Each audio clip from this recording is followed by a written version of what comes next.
Okay, in my previous video, I already squared off my picture plane that I happen to be working with. Again, you can use 8.5 by 11 piece of paper, should you like. Okay, so I'm calling this assignment a shaded tangle. If you want to stay working within the value drawing world, that's fine. You can do this as a shaded tangle. But if you want to start to get into painting, if you have those materials available to you, this is a great warm-up painting exercise.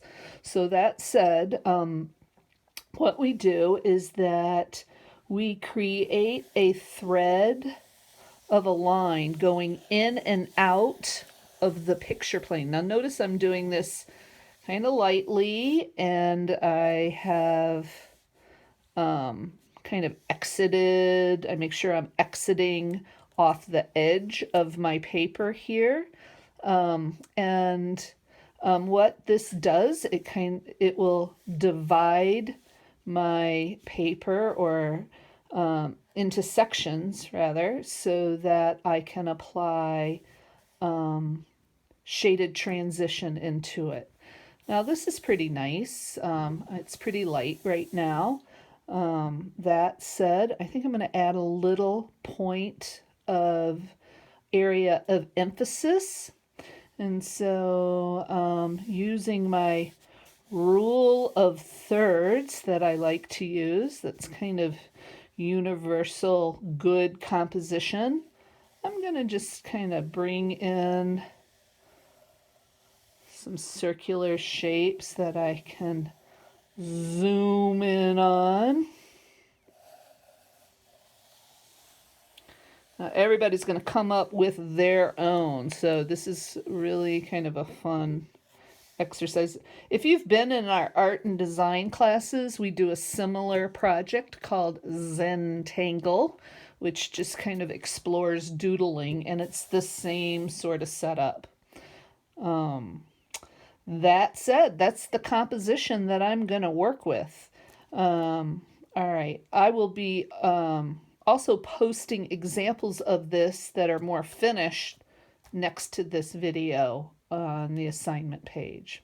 All right, so as a shaded tangle assignment, what we start off doing, and I'm going to try and not let my hair get into the path of what I'm showing you. I am just starting going very lightly. I think you can see on where the thread lines make borders. And I'm making a nice transitional blend going darker.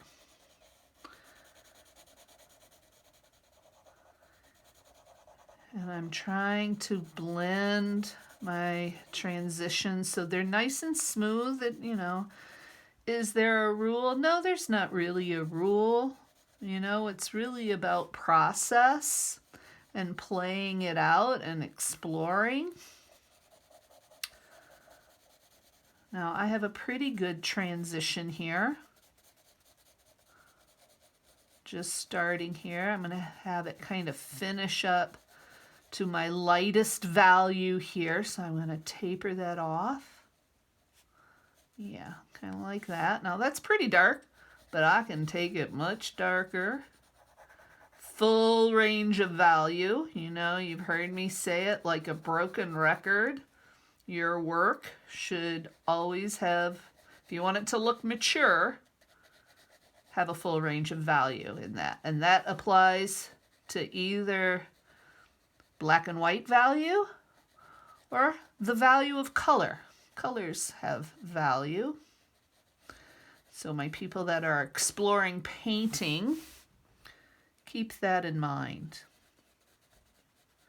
You can explore different techniques. Like here is just smooth transition, but I can bring in stippling, whatever, crosshatch. Okay, so I've done one kind of cell of that transition. My next one, where I ended light, I'm going to start dark. So I'm starting dark here. And the idea is that kind of chiaroscuro approach, that you are always showing contrast. Chiaroscuro, I should say.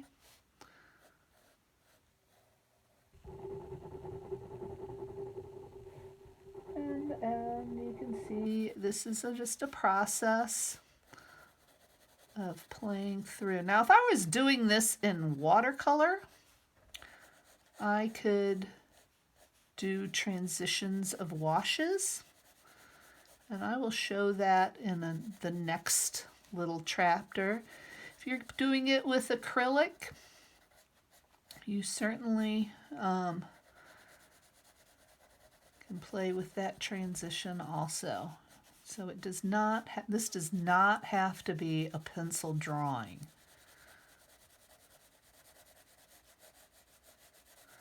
I think that this drawing typically takes about an hour, maybe an hour and a half.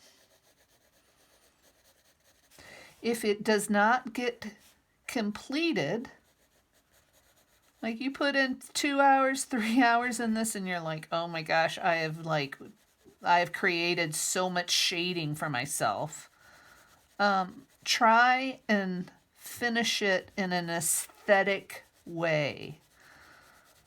So, like, don't just stop and call it undone, but kind of go over to other areas and kind of maybe taper off on that shading, or try and design it so that it looks like the drawing has closure.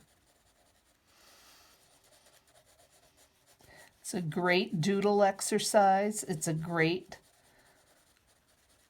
way to kind of practice your laying down of your transitions, whether it be in graphite or watercolor or acrylic or what have you. All right, now I'm starting here. All right, I was light and dark. I think I want to go light here. Take that dark.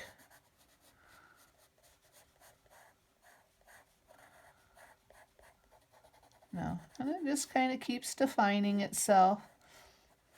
You can stop, you can have mid values. If you can't make it go all the way to bright white, that's fine.